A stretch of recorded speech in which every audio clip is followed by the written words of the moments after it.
We'll get to episode 249 in just a moment, but before we do, I'd like to ask for your support of this podcast. When you're shopping at Amazon.com this holiday season, I would really appreciate it if you use my affiliate link by going to iCantCU.com/Amazon.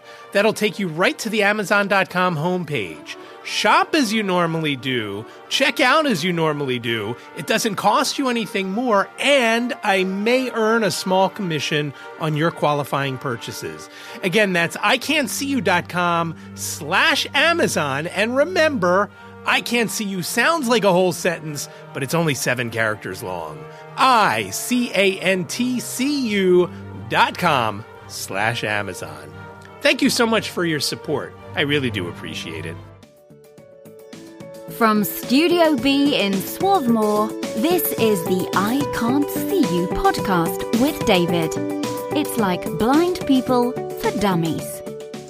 Hello there, and welcome to episode 249 of iCantCU. My name is David, at David Benj on all the socials, except for TikTok.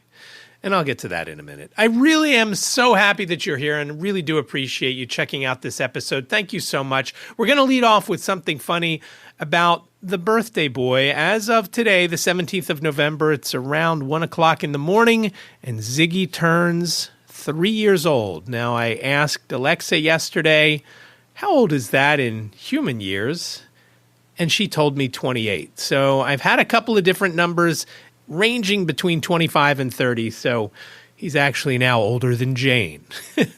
But as I talk about his birthday today, since he was sick, probably about 2 weeks into it, he always looked so sad to go into his, Liz calls it a crate, I call it a cage. It's a cage, for God's sakes. You want to call it a crate to make it feel a little better that you're not putting him in a cage? Okay, that's fine, but it's a cage.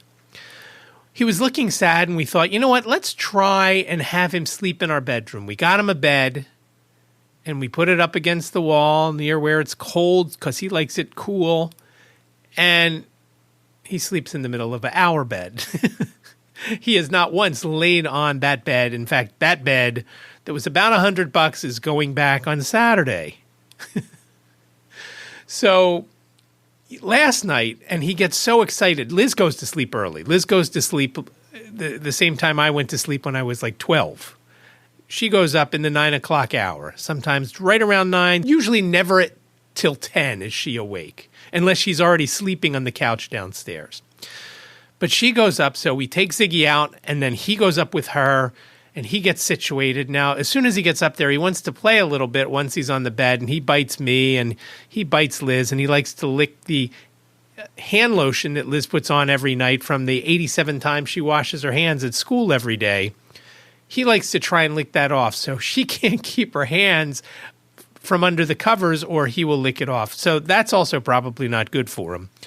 But he's been sleeping, and for the most part, he's slept in the middle of the bed. And we have a king-size bed, so Liz is on one side, Ziggy's down the bottom part of the bed in the middle, and then I'm on the other side. When I come up to bed, he gets very excited, like he hasn't seen me in forever, and it's usually only been a couple of hours. And he will get excited. He'll try and give me something. He loves giving gifts when he hasn't seen you in a while. Now, the gifts when he's in our bedroom, he usually jumps down and gets something out of the dirty clothes hamper to give or present. But sometimes, as the last couple of nights, he has given me the shirt I'm supposed to sleep in and then won't give it up, and it's already soaking wet, so I haven't been putting that on. Last night when I went to bed, he got excited, and he's bringing me my shirt that I was hoping to sleep in.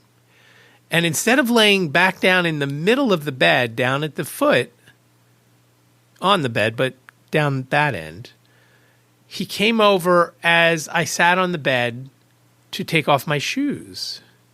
And then he didn't move. He put his head down, and he was ready to go back to sleep. On my side of the bed, right below my pillows, stretching from the edge of the bed, probably his tail was probably all the way over to where Liz was. Couldn't get him to move. Finally, Liz got mad and got up and got him to move. And so then he was back down at the foot, and that was fine. The great part about him sleeping there, though, is when it's cold out, he's like a giant hot water bottle because he warms my whole side of the bed up. It is awesome. And when he's sleeping in his normal spot down at the bottom, it's right where my feet are. So it's perfect. It is perfect. But it's very funny, and he seems to like doing this. And I know a lot of my friends who have dogs. They all sleep with their dogs. And he, of course, doesn't sleep under the covers because that would just be way too hot for him. The next couple of items are somewhat related. I was on my way to Harrisburg for the NFB of Pennsylvania State Convention last Wednesday, and I had taken a couple of pictures of Ziggy, and I was going to post them in a carousel. I mean, I know it's a small carousel. 2 is still a carousel, right? So I grabbed the 2 images. Now, unfortunately, they weren't the last 2 images. The last image that I had on my phone was of the QR code from the PDF from my Amtrak ticket. For some reason, it had disappeared from the Amtrak app on my phone. I don't know why. I don't know what happened, but I could not get to my ticket on the app, and in my wallet. It had disappeared from there as well. Now, I had also booked my friend Brian's train travel to the convention he presented on Saturday. So I have a feeling that was the issue.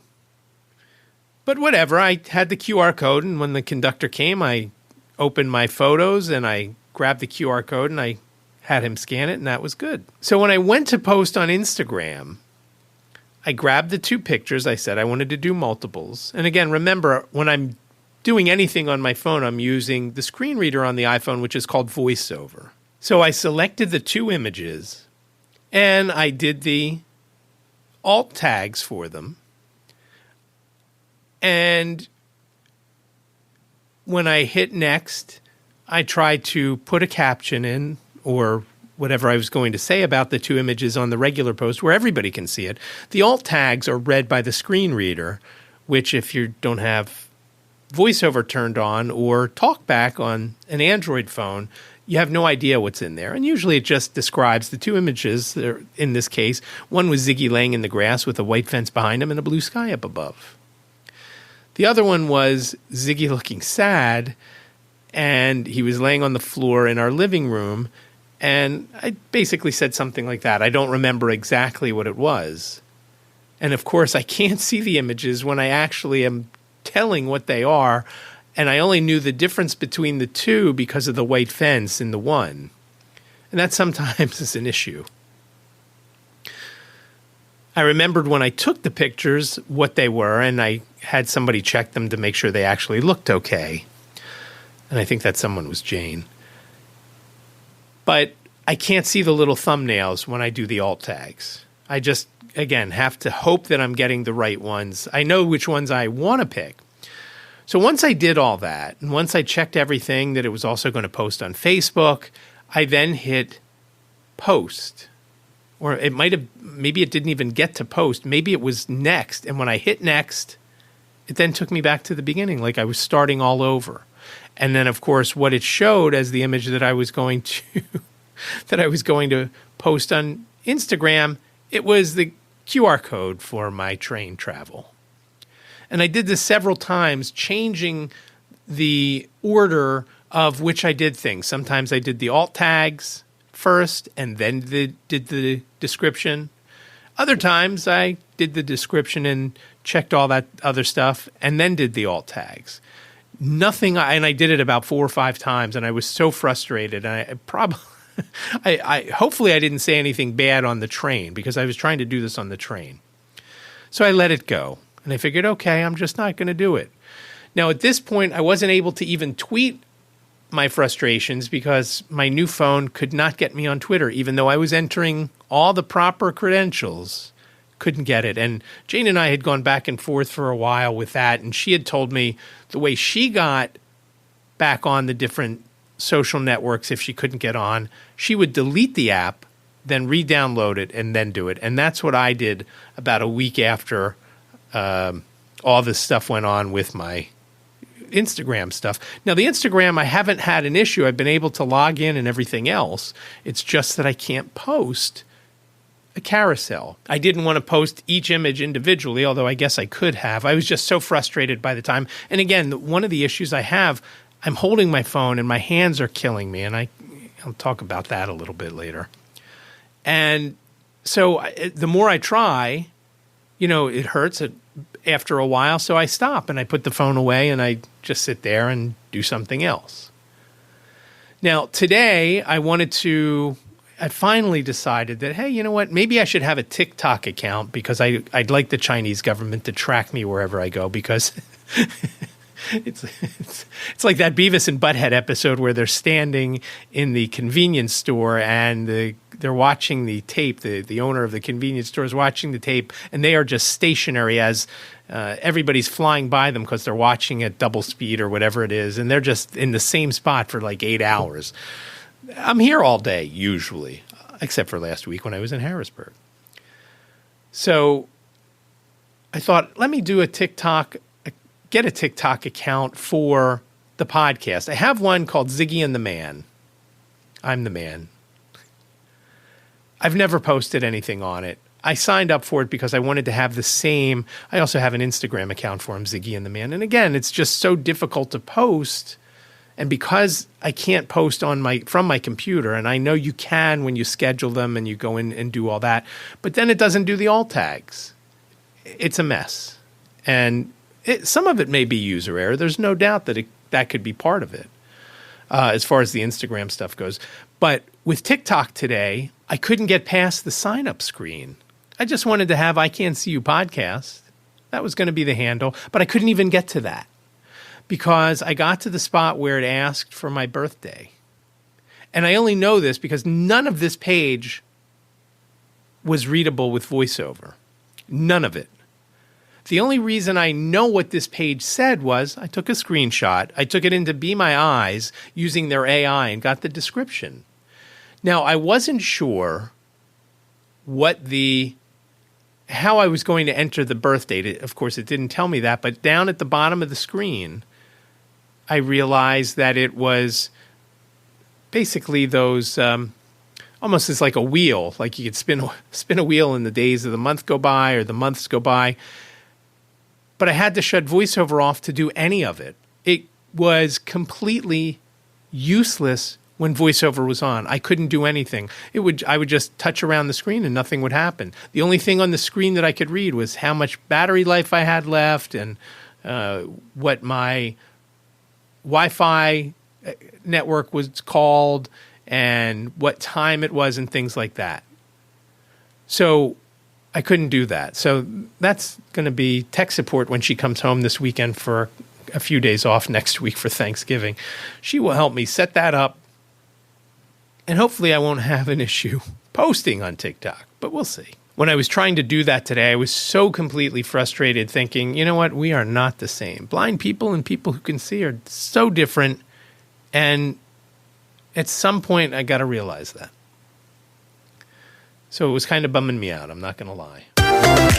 The main focus of this episode is the NFB of Pennsylvania State Convention that happened from last Wednesday to Sunday.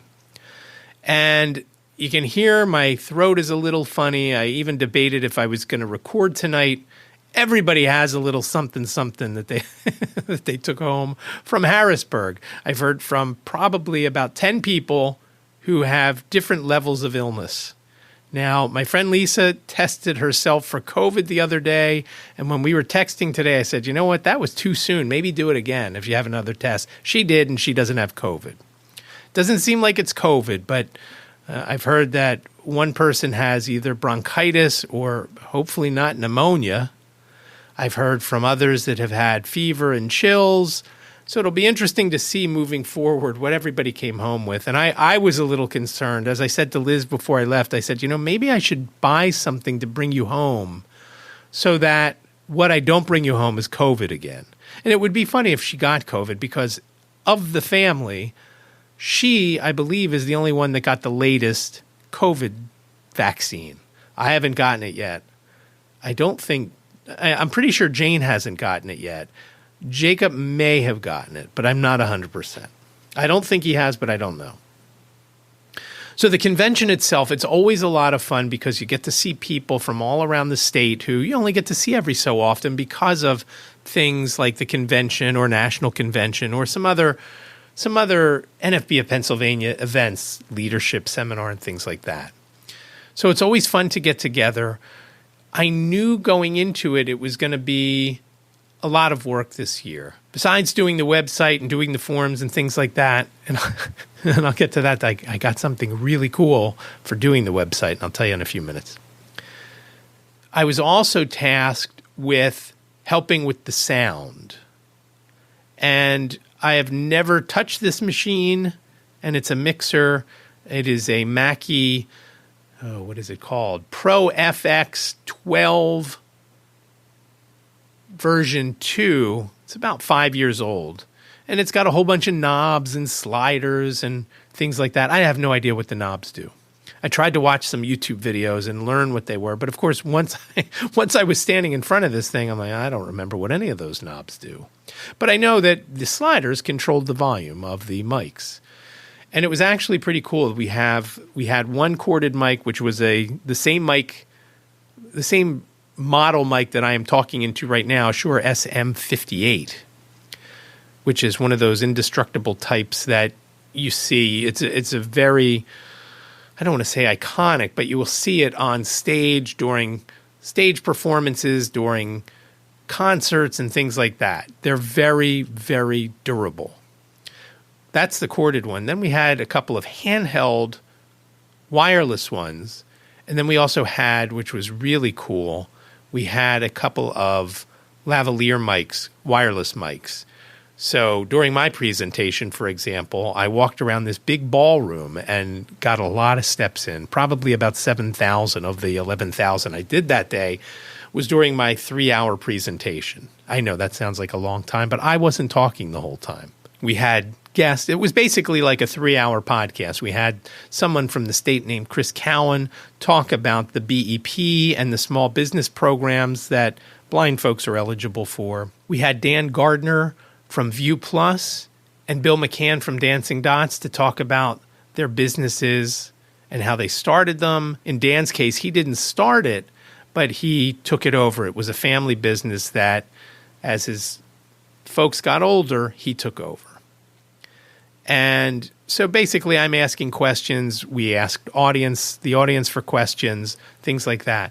There was a guy from Miami named Juan Carlos. He has his own business. Talked to him and asked him a few questions. We had Pam Baccaro there. She is the president of the Pennsylvania Association of Blind Merchants.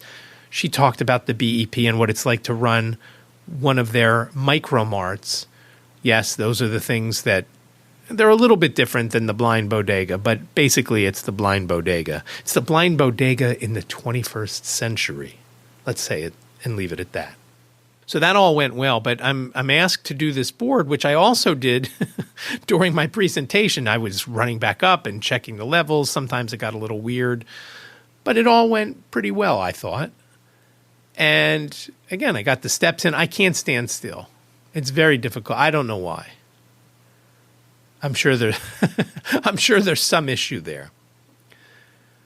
So we learned the board, and there were some issues with the board. We couldn't get some mics to work, and then we could, and then one went away. And I didn't handle most of that. There were a couple of ladies named Michelle. One was Michelle B, and one was Michelle M. They took care of most of that, and they knew.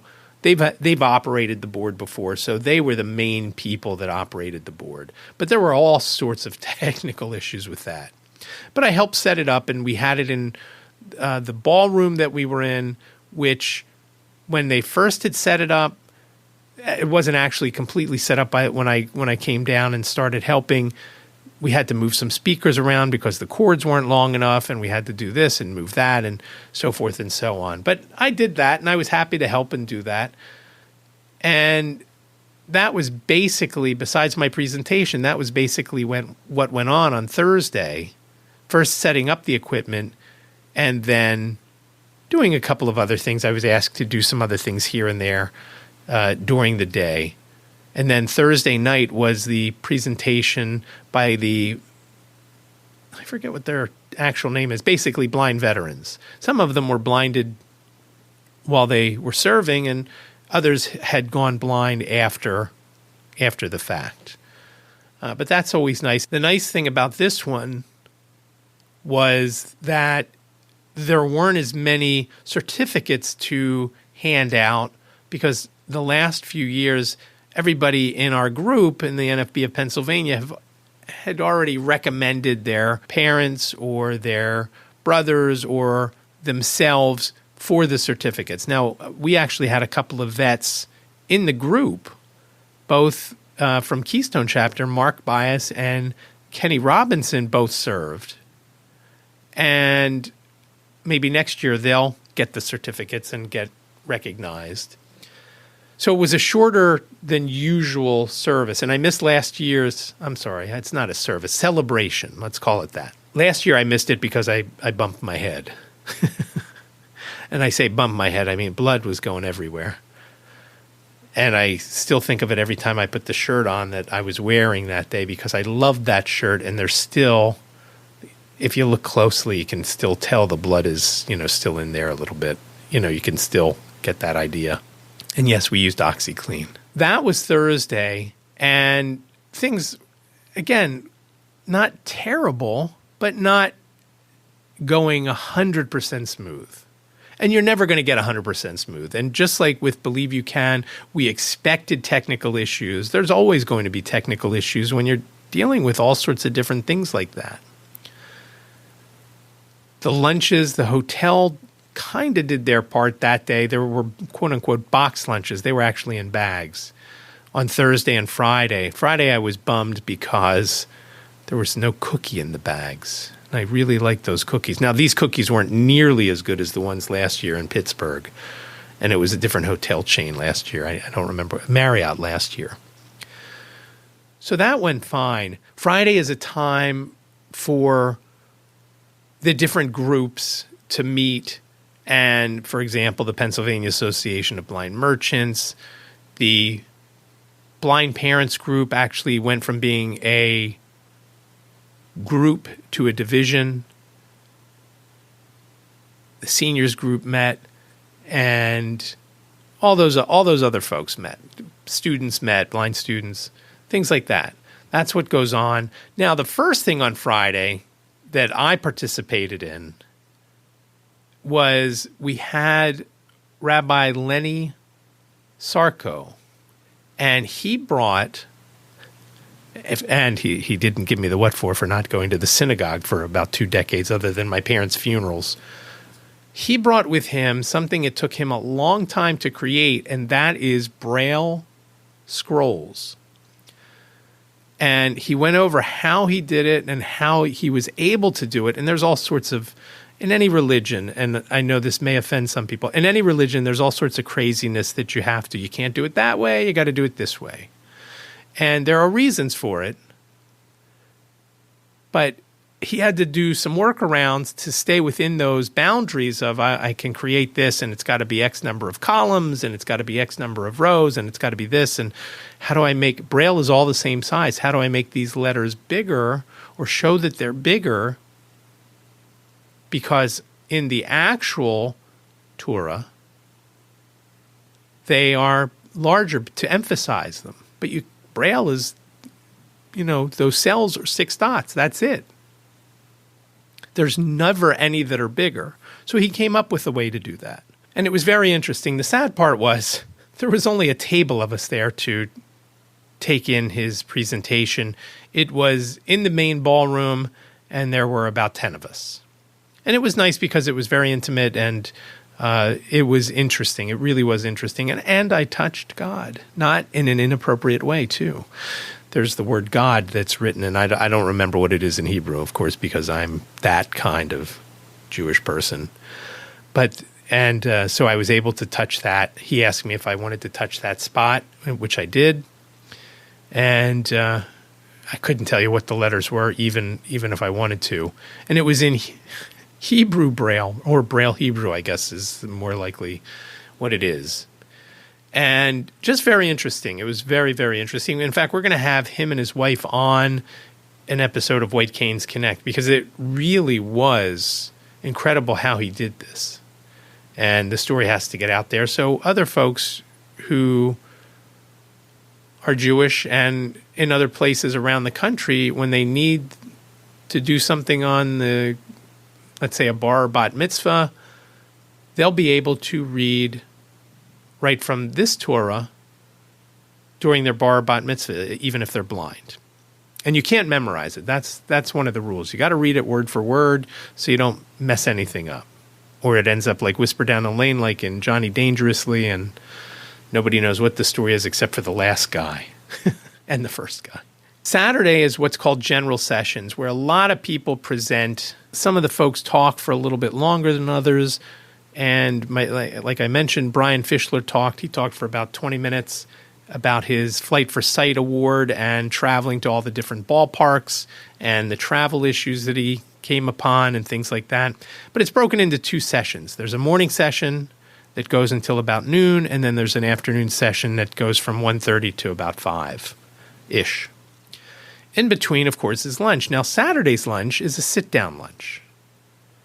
And there were some issues with the hotel here and there. For example, on Thursday when we went into the hospitality suite, which the Blind Merchants sponsored, and when I say the Blind Merchants, Pam Baccaro really did the majority of the work there. She brought all the stuff in. Her and Stacy were the ones that were really the ones that had things going on.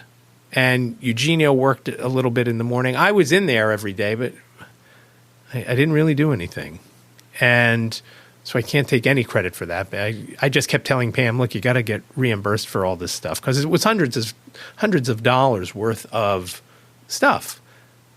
Drinks and snacks and muffins and yogurt, all sorts of stuff, candy. So when I went up there after my presentation, it was sometime around 4 o'clock, 4:30 on Thursday, there was no trash can. I had eaten a banana, and I'm like, where do I throw this peel? There's no trash can here. Somebody took it from me, and I said, well, where are you going to throw it? She said, oh, don't worry, I'll take care of it. And it was somebody there who was with a blind person, but this person had sight. So I went back downstairs to the front desk. I said, look, we really need a trash can for the hospitality suite. Yeah, I know, somebody's working on it. It seemed like the hotel was very short-staffed. And really, the people who were working didn't have any idea. Now, a trash can is one thing, but it really went off the rails on Saturday. Really off the rails. As I mentioned, there's a lunch. And it's a sit-down lunch, not a box lunch. And so we break at around 10 after, quarter after 12. We go into the next ballroom where tables are set up. When we walked in there was really nothing on the table. No utensils, nothing. And again, we only have an hour and a half, and in fact, less than an hour and a half because we broke late. So food started to come out, and the people that got turkey sandwiches at our table all got their food. And with the turkey sandwich, there was a little salad on the main plate, and then a small bowl of soup also sitting on the main plate. Now, I don't like soup, so I have no idea, but a lot of people said it really wasn't warm. It wasn't meant to be gazpacho, but it was. And there were still some people at our table who ordered chicken salad, 4 of them, 4 people, that didn't get their food right away. So I'm eating mine, and I'm basically using my hands to eat the salad because there was no salad dressing. At one point, after some of the food, actually the first thing that was brought out to the table was the waitstaff had a handful of sweetener, and they just put it down right on the table.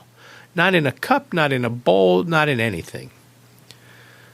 Okay, that's different.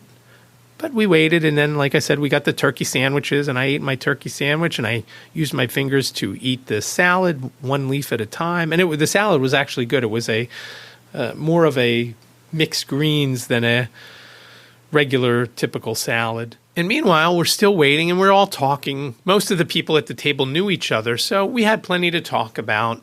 Some of the people we hadn't seen in a while, and we're chit-chatting and things like that. And I'm done my sandwich and done my salad. Then they finally start to bring some iced tea. That was one thing that I really missed during the whole convention was I didn't have, other than that day, Saturday, I had a little bit of iced tea. They didn't have unsweetened iced tea at the bar. It was just brutal.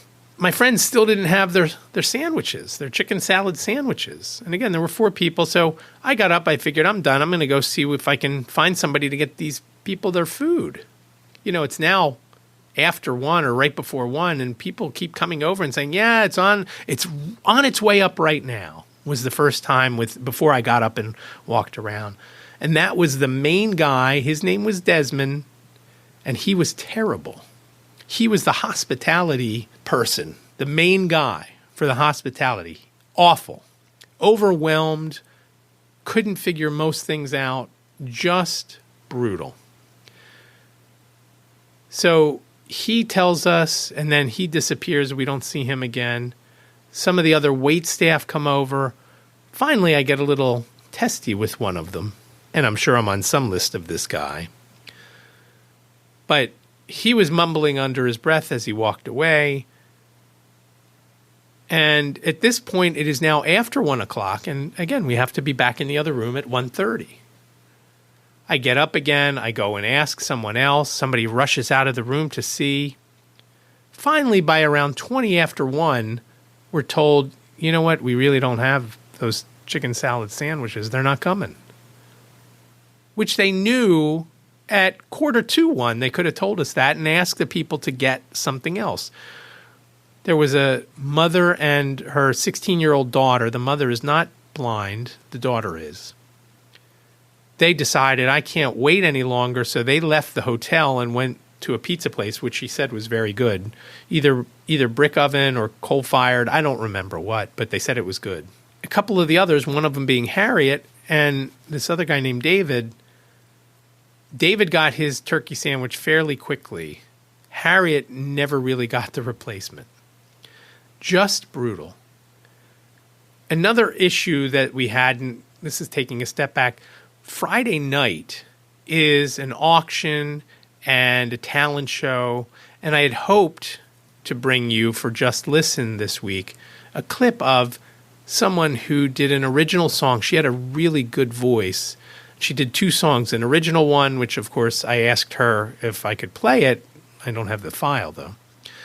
And she also did a song from The Sound of Music, which, of course, I can't play. But at some point, I hope to bring you.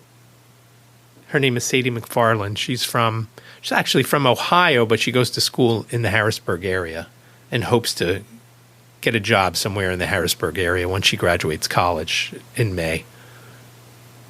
But what a great voice she had. And during that, they have a cash bar. You get a mixed drink for about $9. A bottled water is $2. And in the rooms, there's always a water cooler type of thing. They took that out during the talent show. So if you wanted water, you had to buy the bottled water. You couldn't just get a cup of water from the cooler, which I thought that was a little shady. And as we found out as the weekend went on, this hotel did so many things wrong. The only good thing about the hotel was the room was comfortable. And I guess that's something, because if the room wasn't comfortable, a lot of people really would have been miserable. But just the wait service at lunch was terrible. The guy Desmond, who again is the hospitality manager, I guess, he was the bartender. And people are asking him questions as he's doing things. It's just brutal. Saturday night is a banquet where there's speeches off and on during dinner. Again, no rhyme or reason for how things were done. Some people got their food right away. Some people had to wait. And I'm talking about people that ordered the same thing, which was white cheddar and prosciutto stuffed in a chicken breast. That's what it was supposed to be. I didn't get that, so I don't know. I got the veggie option, which was supposed to be ginger veggie stir fry over brown rice.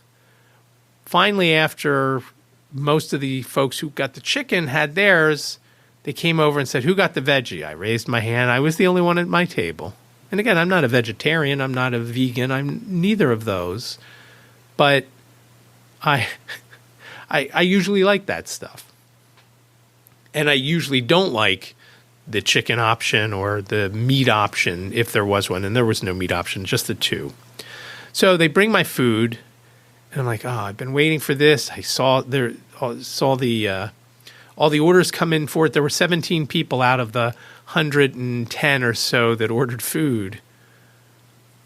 17 of us ordered the ginger veggie stir fry. I don't know what the other people got who ordered the ginger veggie stir fry, but what I got was some sort of tortellini or some sort of pasta in a cream sauce. It was not any kind of ginger, and there was no brown rice. So disappointing. So now I shouldn't complain because a couple of tables, or at least one table, never got their food. It was just so disjointed, and the hotel was just so bad. Crowne Plaza, Harrisburg, Hershey, at 23, I think it was South 2nd Street in Harrisburg. The nice thing is about the hotel, it's about 2 blocks from the train station, an easy walk if you have a small bag and you have no trouble traveling. A very easy walk, just a straight run right up the street from the train station to the hotel. It was horrible. The hotel was horrible. Just awful. And some of us wonder, with everybody being sick, was it something the hotel did? We don't know if that happened or not. So one of the things that happens at the convention is there are positions that you get elected for. And over the past year, I had been asked if I'd be interested in being the treasurer, which I have absolutely no interest in doing. I don't like doing it for Keystone and now the Blind Merchants, which I'm both. And I don't need a position to do the work that I do. That was one thing that I do not, it doesn't matter. So during general sessions at one point, Lynn called me up. Lynn Heitz is the president of the National Federation of the Blind of Pennsylvania. She called me up. She thanked me for doing the website and the forms and everything.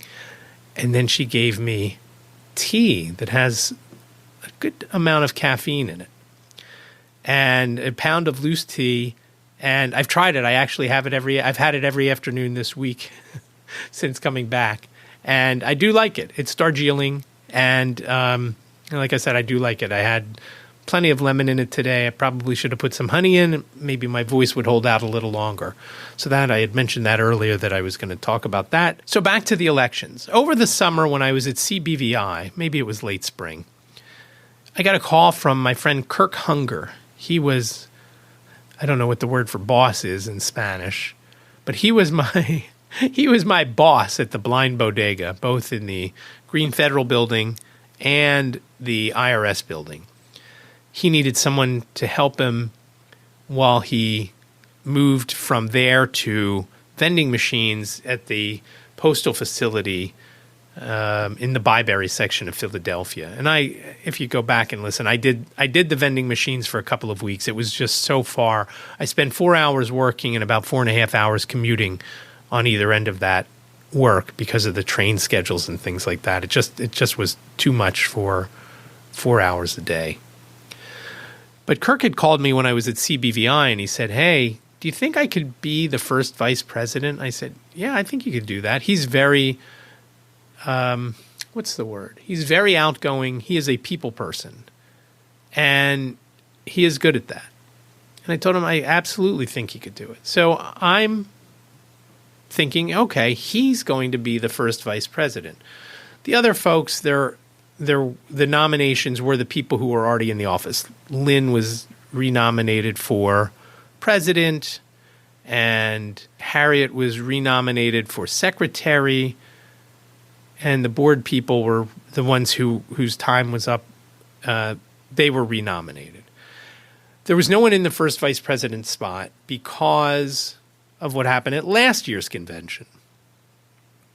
And so I was wondering who was going to be. In fact, I was talking to Stacy Leap a couple of days before, and thank God she reminded me that I was supposed to do some merch for for the convention, which I did the day before I left because I had completely forgotten. I had started and I was working on something, and then I don't remember what happened. Something called me away, whether it was NFBFPA related or Keystone related or digital graphics related or iCantCU related. I don't remember what it was. Or it might have been White Canes Connect. I don't remember. But something called me away and I completely forgot to get back to it. So we were talking. I said, hey, who do you think is going to be first vice? And we went back and forth. I said, maybe you're going to do it. You should do it. She's like, well, nobody told me about it. And she said, well, how about you? And I said, well, if they asked, I would probably do it. Again, as I said earlier, I don't need a title to do any of the jobs, any of the work. And it's funny because we have a national representative who was there. Her name is Pam Allen. She's the first vice president of the NFB, the national organization. She's also the president of the NFB of Louisiana, and she's also the director, as I've mentioned, of the Louisiana Center training area for where you go to get a lot of months to learn how to live independently. And she brought this up often, that you don't need a title to do the work. And I believe that, and I've said that before. I heard her say that, and I was glad that she said it. So to my surprise, as they announce who the recommendation is from the nominating committee for first vice president, I hear my name. I'm like, oh, okay. And the way it works is they'll say, as they vote on them, they say, okay, we nominate David Goldstein for first vice president. Are there any other nominations from the floor? And they say that 3 times. After the 3rd time, somebody shouts out, we move the nominations cease and David be elected by whatever that's called. 10 years in this organization, I still don't know how to say that, what it is. Well, after the first or second one, and I don't remember, somebody says, and I believe it was Michelle B., that said, I nominate Kirk Hunger. And I'm like, oh, good. Okay, Kirk's going to get it. Because nobody's going to vote for me over him, I thought.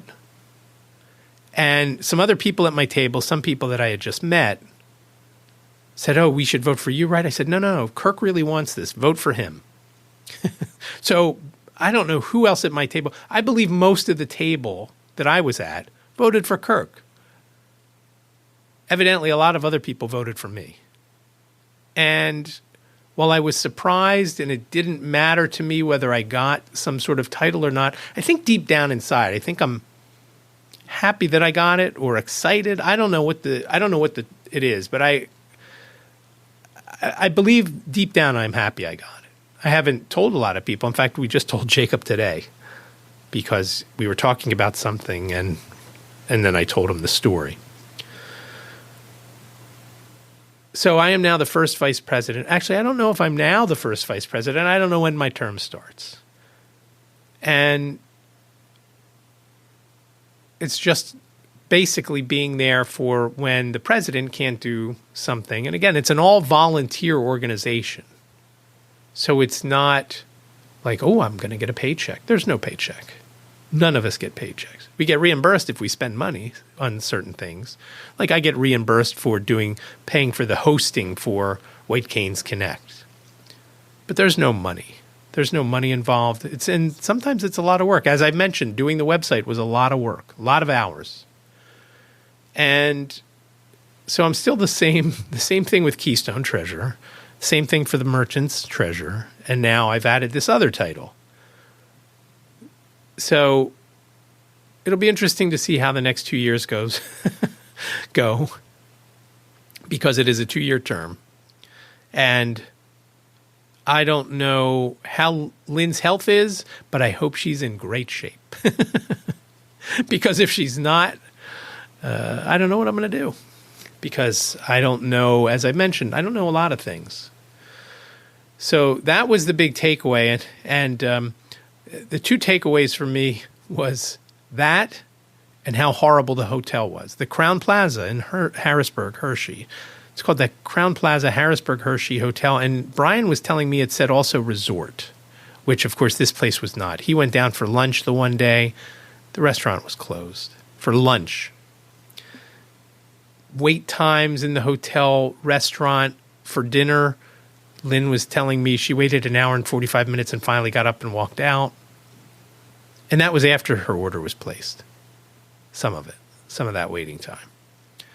So it was just brutal. And it's a shame because we've been to that hotel before. I've stayed there at least 2 other times, one during a convention, one during when I stayed over for a meeting. Just awful. Just awful. The yogurt was in a fridge in the hospitality suite. It was plugged in. The plug didn't work.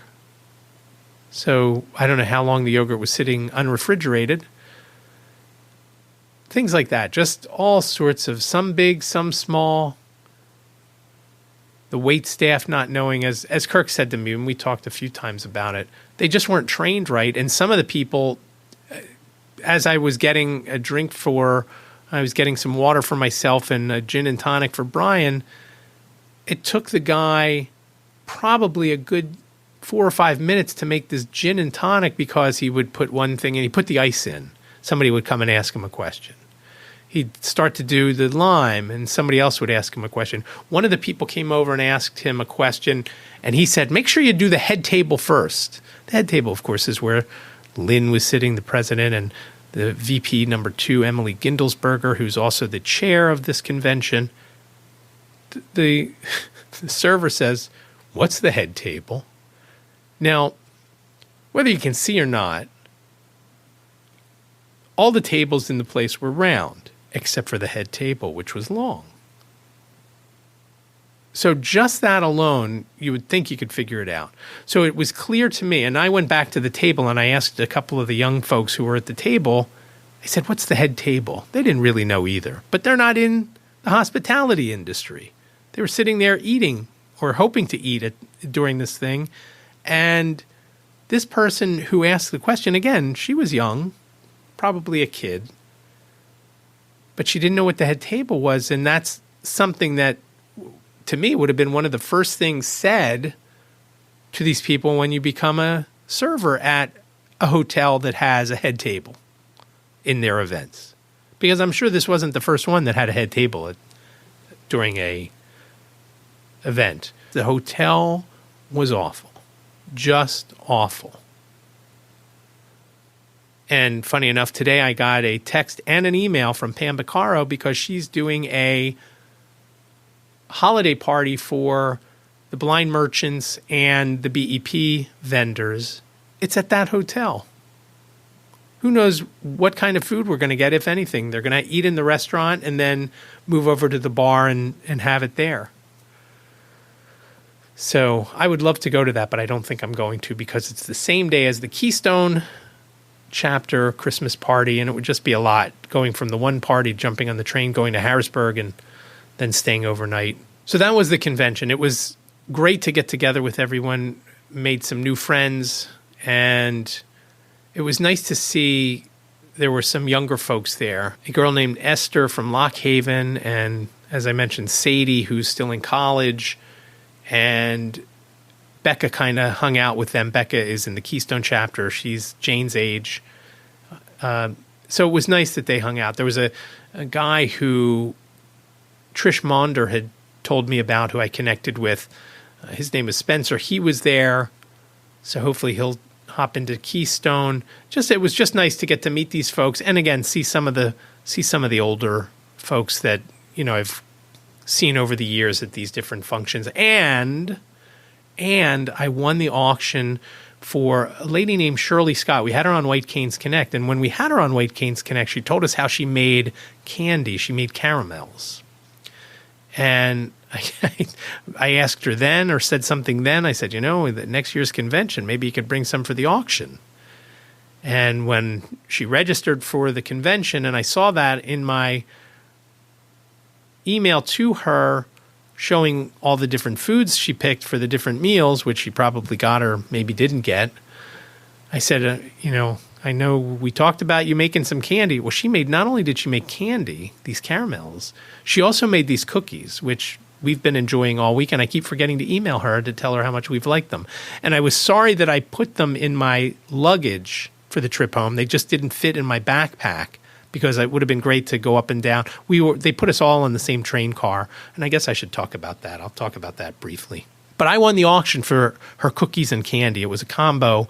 I got those for $75. Best $75 I ever spent, probably, to my recollection. So again, the auction is always fun. And I won one other thing that I didn't come home with, but that's another story and I won't go into it. But it's always fun. The auction is always fun. Coming home was a little bit of an issue. There was probably, I want to say there was 27 of us that came home on the same train. Well, they put us all together, both in the same car and at the train station, and it got a little weird and a little ugly on both sides. They asked us to grab onto the person in front of us and go out there like we're a human choo-choo train. They didn't say that, but that's what I felt like they were trying to say. And the way this one red cap guy was yelling at us, when we got on the train, I sat next to Brian. I obviously got off in Philly. He went through to New York. I said, this is what they did to our people during World War II. They were yelling at us and grabbing and things like that. Now, one of our folks really got bent out of shape about it. And the one thing that we always try to do, and it's sometimes very, very hard, as I've mentioned, is to try to remain calm and keep your composure, because that person, and he called for backup, and at least came over to me and said, oh my God, they called for backup. And it was some sort of security person. It wasn't like the police. I don't know if she was packing or not, this security person, but they called for backup and she arrived. The one thing that we try to keep our composure, but it's very, very difficult sometimes because we are treated so differently. And this person just got so bent out of shape that it got ugly. This person explained how we use our canes to walk. We don't grab onto other people unless somebody else needs us to do that because they need a little extra assistance. Nobody said, hey, could somebody grab my arm and help me get through? And I know that these red caps and Amtrak folk were just trying to make sure we were safe, but they didn't do it right. And this person took exception to it and then acted out about it. And there was a little bit of yelling, and it just wasn't a great look for us, because the next time that red cap sees blind people, he's going to remember what went on that day, and he's going to say, you know what, let them fall over. Let them fall off the edge. Not of the world. Off of the platform. So it's one thing that's always difficult. Now, the funny thing is, Amtrak reached out and asked how they did for that trip. And I responded. Gave them pretty high marks for most things, but I gave them mid-range marks for the way that went down. And I then wrote a little piece about it. And then I told them how that Brian and I joked about how our people were treated during World War II. Brian is also Jewish. So it just wasn't great coming home. Now, the cool thing was we were all in the same car. I don't know if they did that for themselves or because they thought we would like to be all together. One way or another. Then we got to Philadelphia. The trip is pretty easy from Harrisburg to Philadelphia. And the station was pretty busy on this Sunday afternoon when we got there. But that was the journey home. And again, it was great to get together with folks and learn about the things that we did. Brian did a great job on his presentation. A lot of people laughed and were excited to hear about it. And it'll be interesting to see because Flight for Sight has just opened up another round of travel grants that they're giving away early next year. But you can go to flightforsight.net if you're interested, if you're blind or visually impaired and want to jump in on that. You have to submit I believe it's an essay. And Brian kept saying, you should do that. You should submit one. I don't feel comfortable doing that because I did their website. It just seems, I feel more like an employee, and I don't want to, it just seems like the optics just aren't right. And I know it's funny saying optics when you can't see anything, but it just doesn't seem right to me. So I'm not going to. And but I had a couple of ideas. Don't have a Just Listen for you this week. I'd hoped to bring you something from the NFB of Pennsylvania State Convention Talent Show, but I didn't get the file in time to add it to this episode. Hopefully next week. If not, I've got something else planned if that doesn't work out. I do also want to let you know that I am on the current episode of That Real Blind Tech Show, and I'm on the next episode that should be coming out in any day after this drops. So take a listen there. That Real Blind Tech Show, I'll link to the one that's out now, and then I'll link to the other one on the show notes page. And again, that's over at iCantCU.com/249. Lastly, before we go, I'm going to talk about episode 089 of White Canes Connect. Lisa and I talked to Andrew Leland, who wrote the book Country of the Blind. And it is a great book. I'll put a link in the show notes to it on Amazon. It will be an affiliate link. And it is the only book that I've read this year. It may be the only book that I've read in the last few years. And by reading it, of course, I listened to the audio, and he does the audio narration. So it was just great. I really enjoyed the book. But he has a lot of great things to say, and he told us the process that he'd used to write the book. And he talks about a little bit of the history of the blind movement in the U.S., how they started doing some audio things with the telephone and doing some shady things.